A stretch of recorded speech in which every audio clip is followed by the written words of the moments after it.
And this is different than anything, any clinic around. Workouts that are tailored for her, and that really makes a difference. Really personal. I've gotten way more mobile, stronger, flexible. Just everything just improves me to the next level. Welcome to the On Cue Performance Therapy Podcast, where we push sports performance and physical therapy to its apex. We change the game by bringing together the brightest minds in the field to offer best practices and question how things are done today. I'm your host, Mike Quintans, physical therapist and expert in sports orthopedics. I'm living my dream and opened a clinic that unites all elements of sports medicine under one roof to drive recovery and performance outcomes. What's up, guys? This is Mike Quintans, the host of the On Cue Performance Podcast. I'm here with Dr. Ken Clark, the associate professor in the Department of Kinesiology at Westchester University, right outside Philadelphia. You're involved with biomechanics, and you also motor learning as well. Yep. And so right now you're also teaching classes on running mechanics. Doing research on running mechanics, absolutely. Awesome. Yep. Awesome. And so Dr. Clark is an expert in the field of exercise phys, biomechanics as it pertains to the athlete and sprinter. He has authored countless research articles and is considered one of the leading minds in the field of sports medicine, having presented at the NFL Combine. That's right, 2 years ago, yep. And you're a consultant, or at least you have been a consultant, USA. Yeah, USA Track and Field and Parisi Speed School and Altus, and to name a few. Yep. Yeah, so this is a little personal for me because Ken was a coach of mine and has been an inspiration for me and my experiences coming up. So this is cool. We've worked together now recently, and we'll dive into that a little bit today. So how we doing, Coach? Great. Thank you for having me. Really good opportunity to be on this podcast and excited to be here talking with you guys. Awesome. It's our pleasure. Okay, let's dive into this.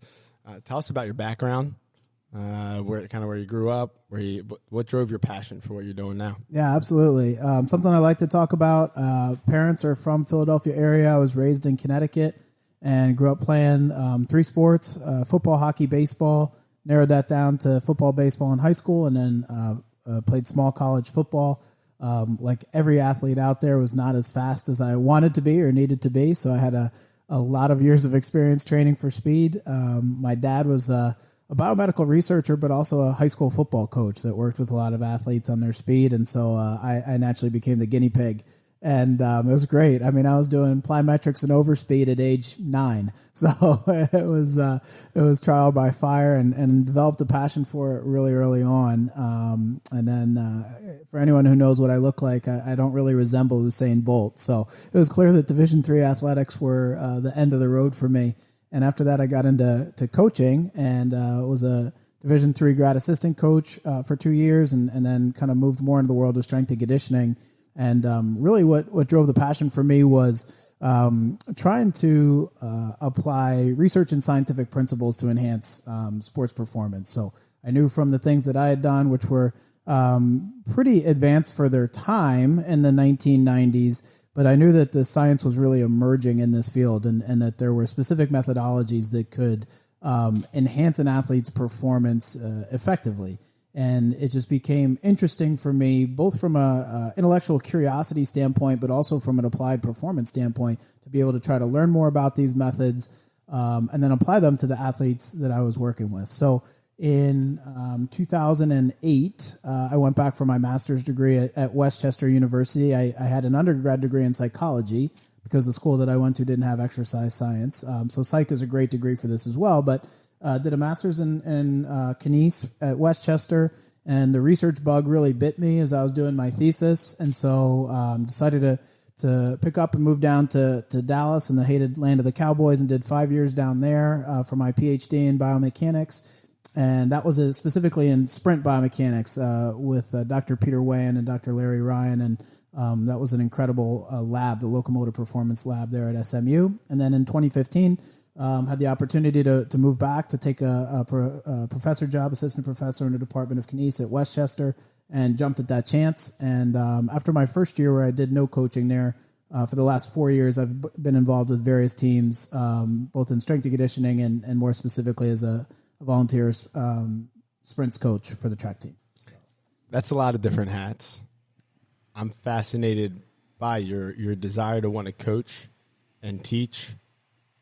Tell me about that. Where does that come from? Yeah, absolutely. Well, I think as any good coach realizes that the coaching is just teaching, and so really they're one and the same. And so probably the most enjoyable part of my job is that teaching motor learning and biomechanics in the classroom, and then going down the hill to work with athletes on the track, or whether it's with the summertime and working with athletes on the turf.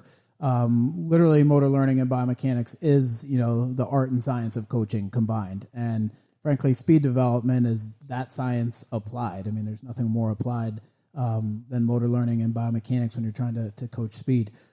So I'll tell a real quick story. Actually, the coolest moment of my teaching/coaching career was when I was at Westchester, and our conference champion triple jumper, who was also an exercise science student that I had in biomechanics, did a really big jump and came back to me and said, "Oh, coach, I must have put in 12 body weights of vertical force in that last jump." Like, he was just totally nerding out. And this is a guy that was the conference MVP for long and triple. So that was cool, just kind of when you have athletes that you get to connect with in the classroom and then also on the track. And there's been more like that because a lot of the track athletes are exercise science students. But yeah, so I think that's probably the most enjoyable part of it, is kind of getting to see that crossover between classroom research and coaching. I think that's important as an athlete, long time ago for myself, to understand the mechanics of what you're doing, why you're doing it, is extremely important. You do that. You've coached me in the past years ago, but even recently, we've been fortunate enough to work with somebody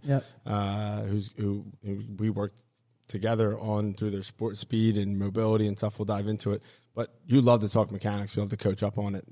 How do you feel like that helps? Yeah, so that's a really interesting question, and it's a really interesting topic because I think it's a fine line you have to walk with athletes. You have to know what their learning style is. Some athletes relate more to the technical cues and the knowledge, and then some of them really just want to know like what to do. Coach, just tell me what to do next to fix it. So it's really about, I think, gauging your athlete, figuring out how they learn best, and then figuring out how much technical content to deliver to them as background information. And that really is an individualized thing. And so that's just something, and this is a good learn by experience type of thing. When I first started getting more educated and was learning my master's, I started giving these really long technical cues because I was so excited about all the information I was learning. And I had another coaching buddy pull me aside and say, "Ken, you're confusing the heck out of your athletes. They have no idea what you're saying." And so that's kind of when I got interested in motor learning as well, because I realized that you have to know how to communicate what you know. But back to your original question, I think with each athlete, there's kind of an optimal amount of technical background to give them, and you got to gauge what that is. And the bottom line is, you need to give them enough information so that they can figure out how to make the correction. That's really what it comes down to. So I like that a lot because I do the same thing sometimes. I talk way up here, right? And it's important for them to for the athlete to understand why they're doing it. Why are they pulling when they run? Why are they on their toes? Why are they lowering their center of mass when they're changing direction? So I think that's your spot on there. The other comment I would make is I think one area I would like to think I've got better in is perhaps saying less when it comes to the actual cue as they're doing the movement or as you're correcting the movement, but perhaps saying more as it relates to if you're doing drills, like maybe it's just an A march or an A skip or a wall drill as it relates to acceleration or top speed, but explaining more about how that drill transfers to the act of sprinting, for example. So not necessarily giving them more technical knowledge per se, but relating more, well, this is why we're doing it, and providing the context so when it comes back to cueing them in the act, they know what you're referencing. To me, that's probably the most important area that I certainly wasn't always good at as a coach in my younger years that I'd like to think that I've gotten a little better at over the years. So I think that relates to all fields of performance. Definitely. But even something as simple as physical therapy with your average Joe. Why are they doing a specific exercise? What is the purpose of it? How much information do we want to give them? I think a degree, or not necessarily a degree, but background in psychology, well said by you, important, huge piece of it. How much information is necessary for them to get the idea of what they need to do? Right. Yeah, absolutely. So it's interesting. And, like all of us, I'm still learning every day what works best for each individual athlete or client. So, amen. So I want to dive into briefly the NFL Combine. I'm dying to know. We haven't talked about this yet. No, that's true. I want to know about the NFL Combine, and then and even like the USA track and field stuff that you're doing. So I've been lucky to have some really good mentors who then have really paved the way as far as connections go. So I'll start actually with USA Track and Field. So when I finished my PhD in 2014, and I was in the SME lab for another year doing a postdoc, my advisor, Dr. Peter Weyand there, had some pretty good connections with USA Track and Field because of the research he's done. And so they were looking for a relatively younger biomechanist, and I was 35 at the time, to basically go on the road with their the quote unquote traveling road show to apprentice with Dr. Ralph Mann and do some of the on track performance analyses with the elite performance program, which is basically the Olympic level sprinters and hurdlers. And so, I mean, Dr. Weyand, my advisor, was certainly more qualified. He was 20 years my senior, but at that point in his life, he didn't want to be traveling that much, and so I was kind of the natural fit for him to put my name forward, and I'm certainly grateful that he did. So I've been doing that since 2016, and although that may change in the post-COVID world, as with everything, what we've done to date is go around to various sites, the elite sprint and hurdle groups around the country. We actually take high-tech video cameras and computer systems and essentially overlay a biomechanical model, a video stick figure, if you will, on top of their form, and essentially it helps you give them coaching cues for how to fix their performance compared to this technical model. So it's a really neat association of biomechanics, motor learning, and athletic performance, because you're taking their performance, you're overlaying a biomechanical model, but then you have to give them the right motor learning cues to get them to be able to make a technical correction. Also, the athletes are just incredible. I mean, it comes back to the old saying, if you want to be an Olympian, you better choose your parents wisely, because I mean, from a genetic standpoint, these people are on the ends of the spectrum. As far as the NFL Combine goes, so again, this kind of comes back to my own background. We all have our own with the people who coached and mentored us. So before this entire performance training industry blew up, back in the 1990s, there was Bill Parisi and Parisi Speed School. And when I was 16 or 17 and in high school, and my dad was trying to get me faster with a coach, he drove me down from Connecticut to the Parisi Speed School. There was only one. Now there's 100 nationally, and paid for an individual session with Bill. And this was before all this blew up. And I trained with Bill when I was 16 or 17. And I mean, that also just kind of sparked my passion. So now you fast forward it 23 years later, and I'm doing some consulting for Bill in the Parisi Speed School, and everything comes full circle. But so Bill was actually my connection to the NFL Combine. So we reestablished connection 5 years or so ago, and there's just kind of a mutual bond, just like there is here, because you relate to the people that coached you or that were influential in your life or whatever. And so that's actually how that happened. So Bill set that up because he's very involved with the Professional Football Strength Coaches Association. So he basically networked me into talk, and it was incredible. I mean, I was certainly only one of 10 speakers that day, but there's some really great minds in the field. Had some really good networking with some of the coaches afterwards. Some of them I already knew, like the Eagles guys were there and that sort of thing. But yeah, it was great. Just talked about, what I love to talk about, just speed training and how to work in speed training within the context of a NFL practice and season. Strength conditioning coaches, performance coaches. Performance coaches. It actually wasn't too much of the sports med side of things. They kind of have their own things going on.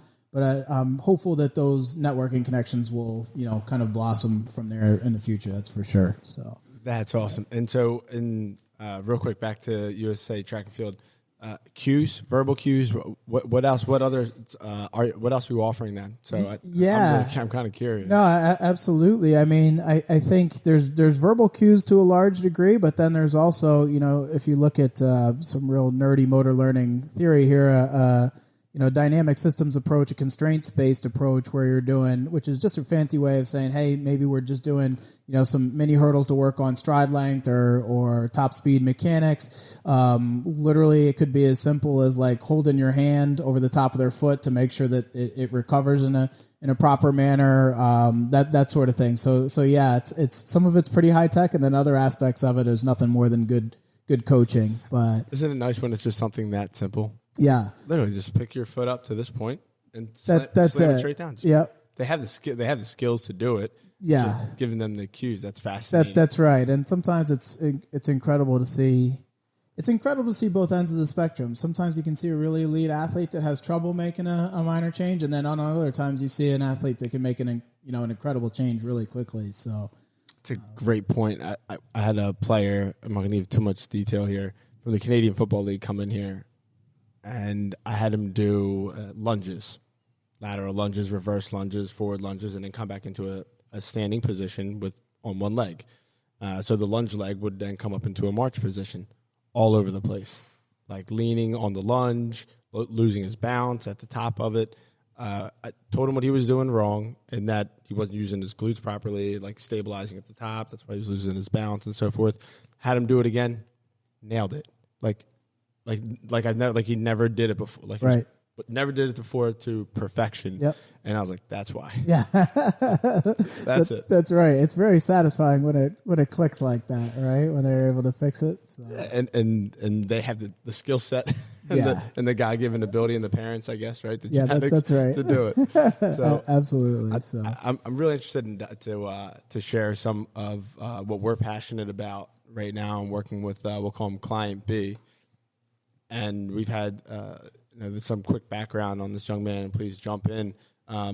Collegiate football player, history of some injuries, and Dr. Clark had been working with him in the past, and one or two things that come up in terms of injuries. Not to give too much detail, but essentially reached out to me, said, "Hey, take a look at him. Let me know what you think." Camp's in a few weeks. This is a little more than a year ago now, or about a year ago actually, and had some success, I'd say. Great success, yeah. Had a great year, and I've known this young man since practically grew up together. Our families are close, and so forth. So, what other background information, and then we can. Yeah, I think the most interesting thing from my standpoint was last summer. I mean, the initial motivation for the collaboration with you was that there was an overuse injury or nagging injury that we needed to have you take a look at him. For that, I was so pleased with, number one, through work with you, he was able to get over that injury in a really quick amount of time. Number two, we never actually stopped training except for maybe like a few days. We were able just, with your guidance to train around it, which was probably the best thing. And then number three, it became clear to me from your evaluation and the first time we were kind of talking as it related to the injury, but just overall, that for this summer currently that was something that we needed to do from day one. And so it was, I think, great for this individual athlete, and I think it hit on a bigger topic that I feel really passionate about that relates to this specific client, but moreover in the field, and that is the collaboration of physical therapists and strength and conditioning coaches, and for that matter, occupational therapists when the time is right, depending on who the client, patient, or athlete is. But for this specific case, the client, and what I see in my role as a professor at Westchester is just we have students who are pre-physical therapy or pre-exercise specialist or pre-occupational therapy, and there's a lot of silos essentially, right? And they're not sure as an undergraduate student how those fields are going to overlap, or if they overlap, or if they should overlap. And I'm sitting here now with 15 years of experience and basically thinking, if you're a strength and conditioning coach and you don't have some physical therapist that you can, basically network with, if you need a different perspective on or collaborate with, that's a problem. And in my mind, that's definitely where the field is going. Is that, the best strength and conditioning coaches know what they don't know and are happy to refer. And I love referring to Mike and saying, okay, I don't know about this. You need to evaluate it for this and give me your input. And it's flattering when this all happened, you had asked me like, okay, so what do we do about training? Right. And I was like, he can still train. Like there's things he can do. Not broken. There's just things and so Dr. Clark asked me, he's like, all right, so what can we do? And I'm like, you want me to tell you you want my opinion? But, and I agree with everything you said, especially for PTs. The best thing about PTs is when they know what they don't know. So at the time I was working somewhere else, and this kind of really spiraled into what we have now. And, we got a great strength and conditioning coach on this side of things. And the concept was, okay, I'm not a strength and conditioning coach. I got to work with somebody who does know what they're doing there. So the same thing goes. You can go to clinics across the country, and PTs are trying to do strength and conditioning. Right. And I'm not going to sit here and say none of them should be doing any of it. What are the resources that you have? And if you don't, why don't you get those resources and use them? But we aren't trained in programming. The number one complaint for PTs coming out of school is that they aren't taught enough therapeutic exercise, much less programming, much less exercises, much less. We know how to activate muscles, and that's a great spectrum.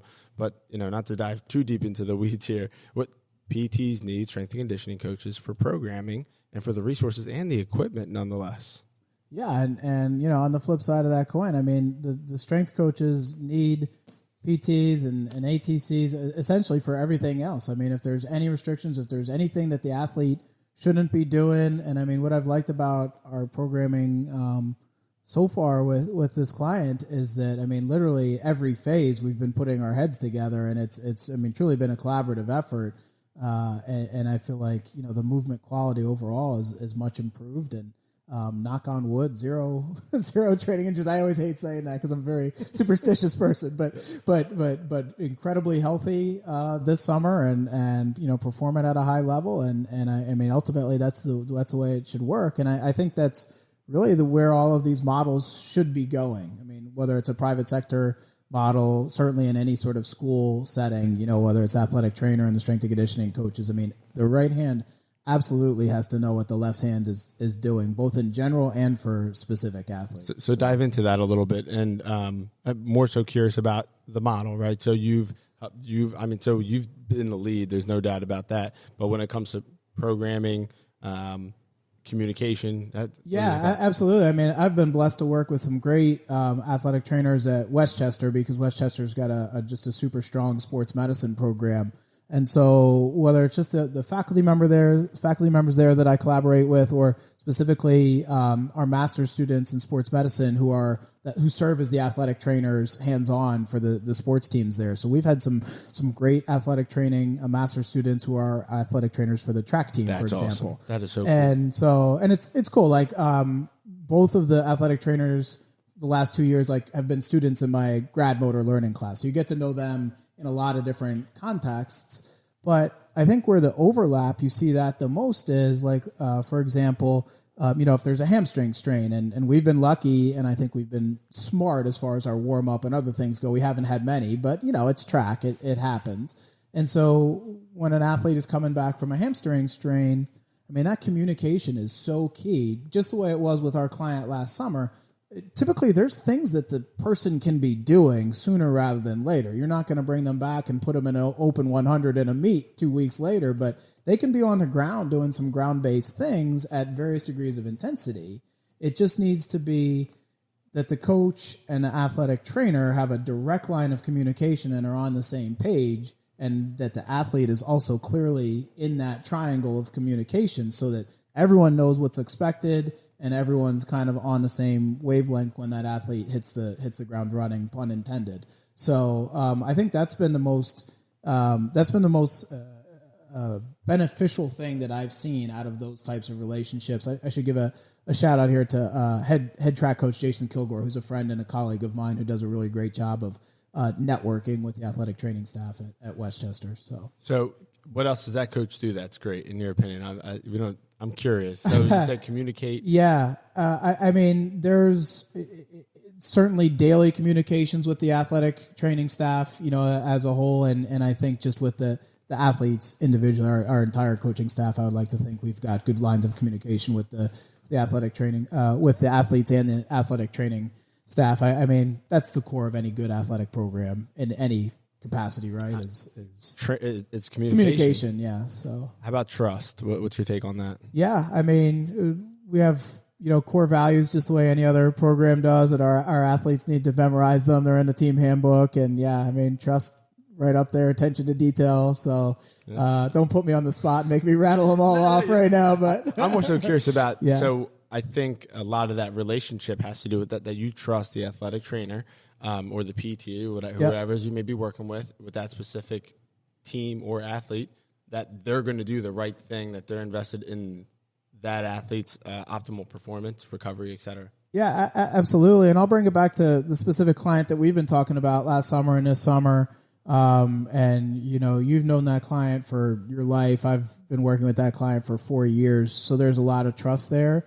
But one of the things that had to develop, sometimes I love football. We're both ex-football guys, but with the football mentality is this toughness that comes with it, and not wanting to tell anybody when you're feeling hurt or when something's bothering you, which is great when you're on the field. You do need to be tough. But when you're in a performance training environment, if you start to feel a little tweak or something, well, I needed that athlete, that client, to trust me and be able to tell me, and I wasn't going to think he was, being weak for telling me, so that we could tone things down or stop or anything if anything was irritating it. So I think in that sense, trust and communication between athlete, client, and coach or physical therapist is huge. And if that doesn't exist, obviously that's going to raise some barriers that don't necessarily need to be there. So. Every message I would get from you, Dr. Clark, would always include how Brian felt that day, how he performed, but any resistance I may get from Brian when he comes in, it's like, you're going to see Brian today. There's a chance that he may complain about this pain, but there's probably a better chance he's not going to say anything about it. So dive into it a little bit, but I'm just giving you a heads up. He's not limited and he's blah, blah, blah, but pretty interesting. There's been really good communication between the three of us, I think. So that's been a real key. Yeah, I agree. So I want to get into the fields of this. So you have students that, like you said, are OT, pre-PT, athletic training, and so forth, exercise phys. So tell me about the barriers that you may see, or that maybe are just beginning, even at that level. Yeah, absolutely. So, I mean, I think there are several challenges, and for the audience's context here, so Mike was good enough to come and speak to our exercise science club last year and kind of spoke about barriers to entry into the field and that sort of thing. I think number one, it's just so competitive. I mean, there's a lot of really smart students who want to be physical therapists because it's a great field. And so for our undergrads, we tell them right away, look, you just got to make sure you're, really putting your nose to the grindstone on the books. But I think more generally speaking, it's getting experience, and it's just that catch-22. You can't get hired because you don't have experience. But how do you get experience until you get hired? Type of deal, and it's really tough, especially and correct me if I'm wrong here, but for most PTOT places, you're physically not allowed to put your hands on a patient until you have certification or have completed school, right? Yeah, so that's it's correct. a little different for strength and conditioning coaches, but where you can intern and be a little bit more hands-on. So I think that's the number one challenge.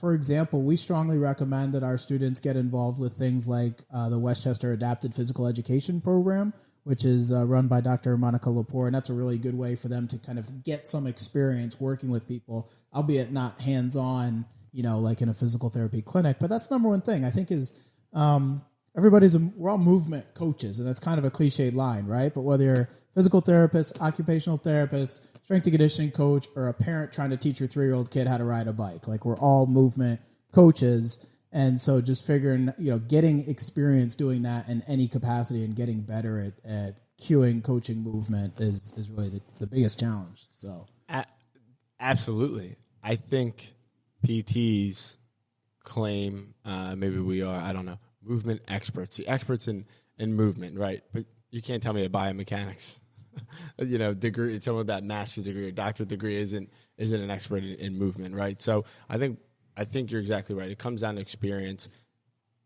How do they get this experience? Like you said, they have to go out there and find it. Really, Yeah, they have to seek it. And I think people are maybe afraid to, or maybe they get a taste of it and they're like, okay, every PT place is like this, or every gym is like this. So I think education then, right? And that's what you do, and you have the opportunity to influence these minds. Yeah, absolutely. I mean, education is certainly the first piece, and then I think education. Then, like you just said, being aggressive, really, and not to get too cliche or on a soapbox or anything, but I mean, the world doesn't come to you. You got to go seek out the different experiences that you want to have under your belt and figure out what you like to do, and then get some hands-on activity with that. So.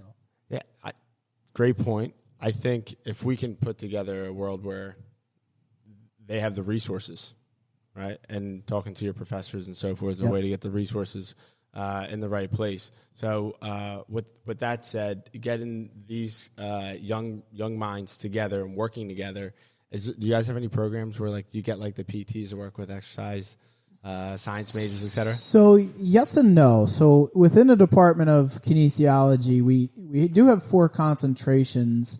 So they are all in the same classes. So pre-PT, OT, exercise specialists, and pre-chiros are 4th. And so in that sense, they're all in the same classes. On the other hand, we also have a great sports med department, which basically students are going to be ATs, and there's not as much overlap perhaps between kinesiology and sports med as one would perhaps think, given that we're in the same building. And they're both great departments. That's just kind of the way it goes. But no, I think that's a room for potentially, where I think there's growth, not just at Westchester, which I love, and which I love our programs, but I think just nationally, globally, is just getting students from different areas more involved, perhaps at an undergrad level, or not exactly sure how this could be done, but seeing more live action examples of physical therapists and strength and conditioning coaches working together in the real world. And your facility is a great example of that, where you've got PTs and CSCSs working under the same roof and dealing with the same clients and that sort of interaction. I mean, I think about our case example with our client is kind of like a perfect example. So bringing that to life, I think, is a good educational goal. So. Without a doubt. Is there anything in particular that you think, in our case example, aside from the communication, that you think was absolutely key to Client B's success? Yeah, I think really just the initial, the thing that opened my eyes was the evaluation that you did actually at the time of overuse injury last summer. And frankly, me putting aside, I would like to think I don't have much of an ego, but me putting aside my ego and going, holy smokes, there's this whole host of other things that we have not been looking at that need to be looked at and potentially remedied. And basically saying, okay, well, we were halfway through last summer. Let's get them healthy first and work in some of these other things in the remaining 6 weeks that we had. But then, I mean, it was first on my to-do list this April when we started training again, was to say, okay, this full evaluation, of movements with all of the screens and tests that you guys did, and then trying to work that into the strength training program that they're doing, and having, given you room to operate with 3 to 4 exercises on each day that potentially were addressing movement deficiencies or corrections that needed to be made. So I think that's the best thing about it is doing, the evaluation beforehand, I think, has really been, and then building off of that has been the most key thing. And that's where we get, from a PT perspective, we're getting buy-in from that at that point, right? From the athlete, but we're also getting knowledge, right? So now we know what direction we want to go and when and how. But I'll flip the script, and your ability to adapt your programming based on what I found and what my recommendations were in terms of his exercises, stretches, what we need to work on.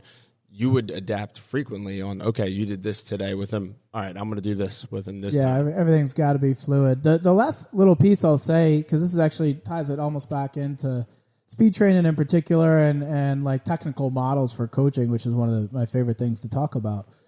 Technical models are, certainly great, and you need to have them. I mean, if you're coaching a movement and you don't have some form of technical model that you're coaching to, well, then you're not coaching it, right? I mean, you got to know what you're trying to teach the athlete how to move. With that being said, there's got to be some individual variability because not all athletes can, probably fit the same identical model. And likewise, more important and more specific to what we're talking about, if an athlete has a individual constraint, if they have a strength deficit or a range of motion deficit or whatever the case may be, they're not going to be able to fit that technical model. And so you either need to adjust what you're asking them to do, which is one option, and you certainly can do that, or you got to get with the physical therapist, athletic trainer, and get them to be able to move that way so that they can then fit the technical model a little bit better. And in reality, the truth is probably somewhere in between. But that to me is one also really key application that sometimes we talk about with like USATF. Like if an athlete can't fit the technical model, we talk to the sports med team. We're like, well, is there something specific that they can't do from a movement screening standpoint? We can coach it 6 ways from Sunday, but I'm not sure if that's a phrase. We can coach it. It is now. We can coach it all we want, but if they have a movement constraint, an organismic physical constraint, it doesn't matter how much they know what they're supposed to do or how much we coach it, they're not going to be able to change it. So that's the other, I think, really key part of it. So, do you think a movement screening should be done maybe like a bare bones screening, or maybe beyond that, specific to a sport for every collegiate athlete or every high school athlete? What are your thoughts? That's just something I've ran my mind through a million times, and how that can be. I guess forget the logistics for a second. Yeah, right. That's what my head was initially going to. I know, yeah. but in an ideal world, yeah. I mean, I think in an ideal world, you're doing a movement screen of some sort for every athlete. And I'll give one more shout out here. My buddy Corey Walt, who was the director of strength and conditioning at Haverford College and now is at University of Pennsylvania, is head of performance there.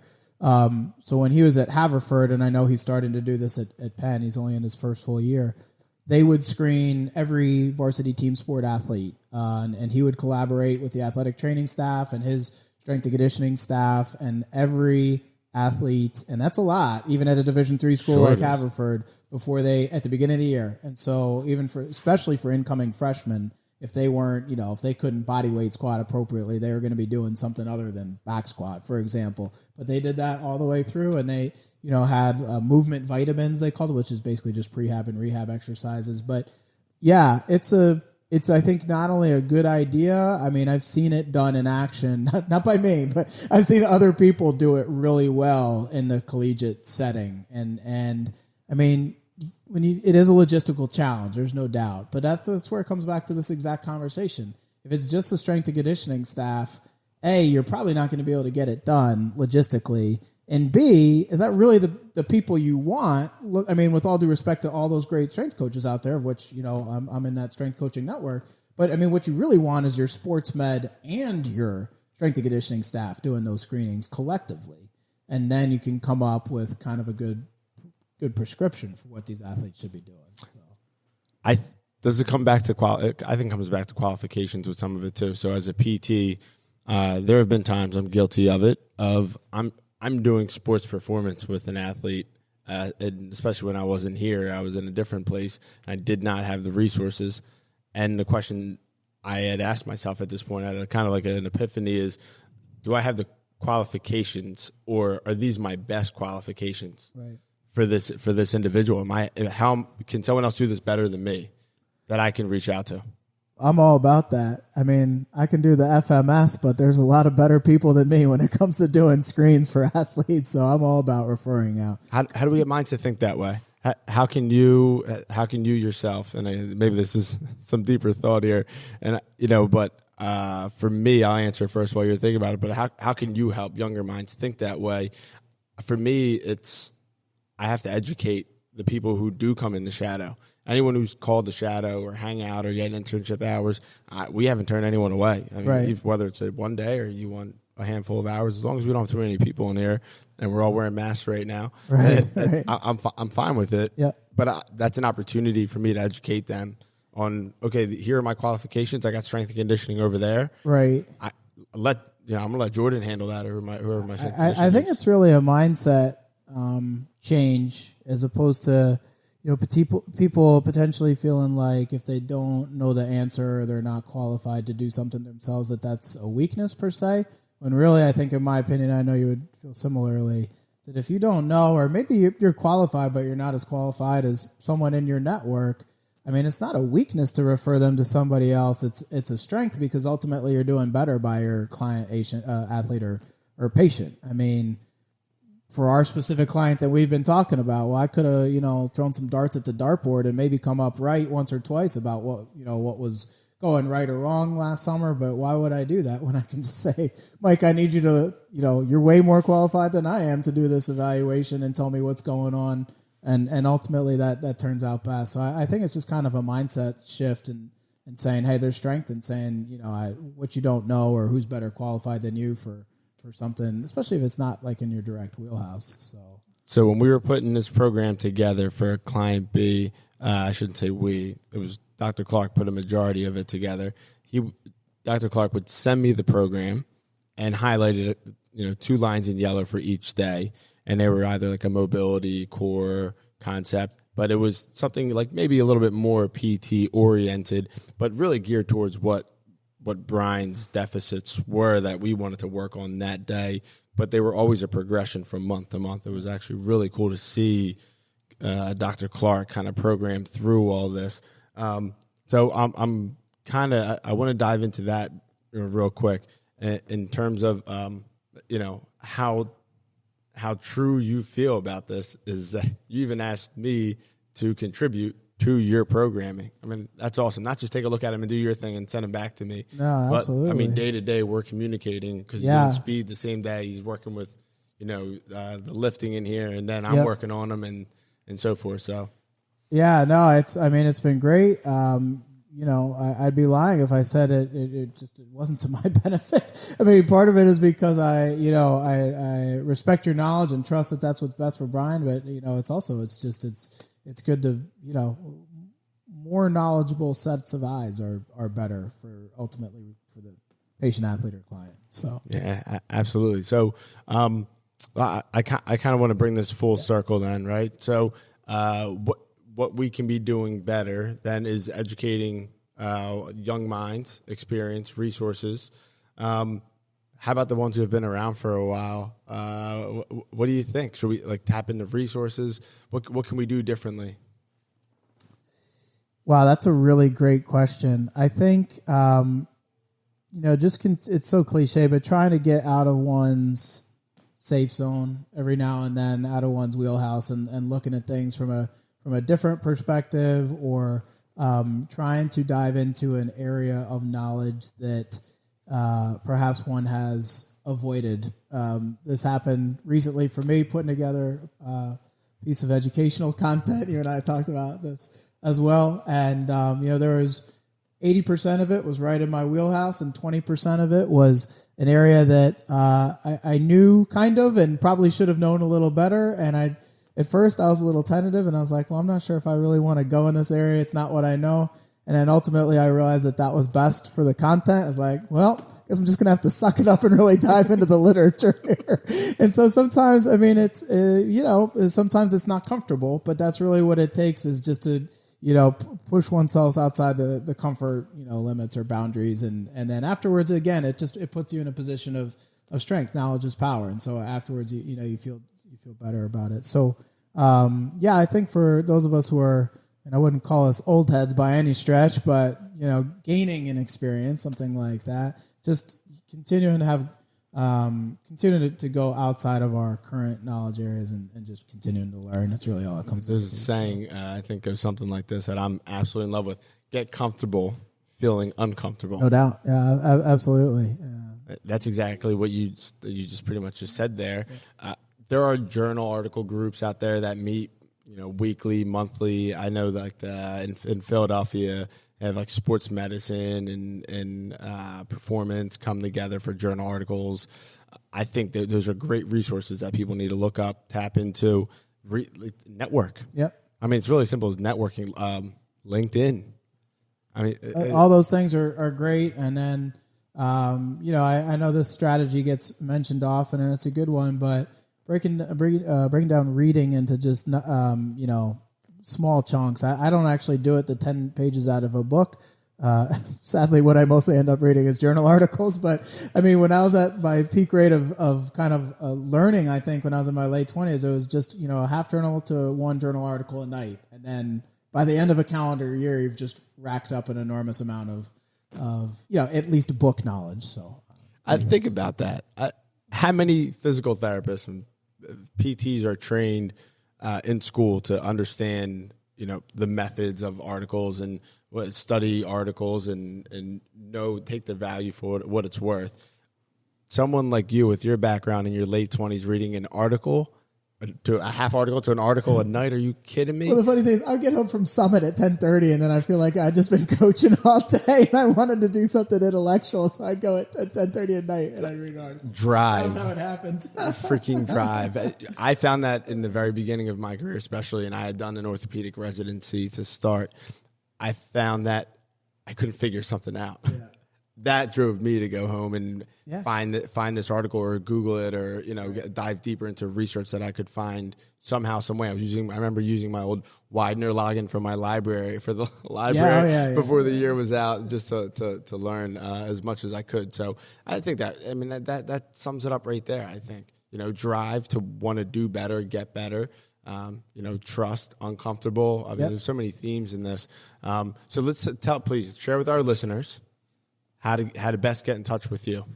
Yes. So you can find me on social media, Ken Clark Speed on Twitter and Instagram. And then I'm proud to say that as of last week, a website launched as well, kenclarkspeed.com. With one of our mutual friends, MOD, helped me launch the website. So kenclarkspeed.com is up and going. So that is awesome. So what can our listeners find on that website? Yeah, so it's a resource for a lot of different things, speed and performance related. But basically, if they want educational consultation or training consultation with me, that there's some information there about that. There's links to some of the other podcasts I've done. Of course, this will join that list and some of the publications, and then some other, I guess you would say, educational content as far as social media goes and that sort of thing. So kind of a housing platform for everything that's going on. So that is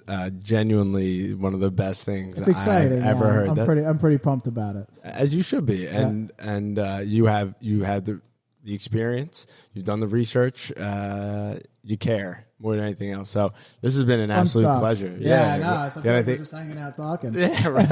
You got anything else to add? What am I missing? No, again, just thanks for having me on. You guys are doing great stuff here. It's just been a pleasure working with you, Mike, specifically for the last 2 years, and then even more so now that you're in your new facility, which is beautiful for all the listeners. If you want a very biased opinion, I'll tell you this place is incredible from the inside. And so no, it's just this has been great. Thanks for having me. Awesome. Thank you, Ken. I appreciate it. Thanks for listening to the On Cue Performance Therapy Podcast. If you like this episode, please subscribe on Apple Podcasts and Spotify. It would mean so much to me if you could leave us a 5-star review so more listeners like you could get this important information. See you next time.